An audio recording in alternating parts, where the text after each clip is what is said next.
അതെ, ഒരു കുഞ്ഞു കാര്യം പറയട്ടെ. ഭക്തിയാണ് ജീവിതത്തിന്റെ ഏറ്റവും ഉയർന്ന ലക്ഷ്യം. എന്താണ്? ഭക്തിയാണ് ജീവിതത്തിന്റെ ഏറ്റവും ഉയർന്ന ലക്ഷ്യം. ലോകം മാറും, ആളുകൾ വന്നു പോകും, പക്ഷേ ദൈവത്തിന്റെ സ്നേഹം സ്ഥിരമാണ്. നിങ്ങളുടെ ഹൃദയം എപ്പോഴും അവനിൽ ഉറപ്പിച്ചു നിർത്തുക. ആരിൽ? ദൈവത്തിൽ. അല്ലേ?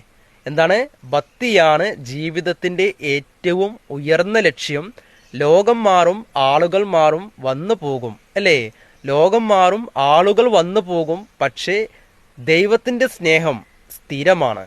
നിങ്ങളുടെ ഹൃദയം എപ്പോഴും അവനിൽ ഉറപ്പിച്ചു നിർത്തുക. അങ്ങനെയാണെങ്കിൽ നിങ്ങൾക്ക് സമാധാനവും സന്തോഷവും സ്നേഹവും വാത്സല്യവും കരുതലും സമ്പാദ്യവും നേട്ടവും നിങ്ങൾക്ക് എല്ലാം അവൻ എന്ത് ചെയ്തു തരും? നേടിത്തരും എന്നുള്ളതാണ്. അവനിലാണ് നിങ്ങൾ ശ്രദ്ധ കേന്ദ്രീകരിക്കേണ്ടത്. അവനെല്ലാം നിങ്ങൾക്ക് സമർപ്പിക്കട്ടോ.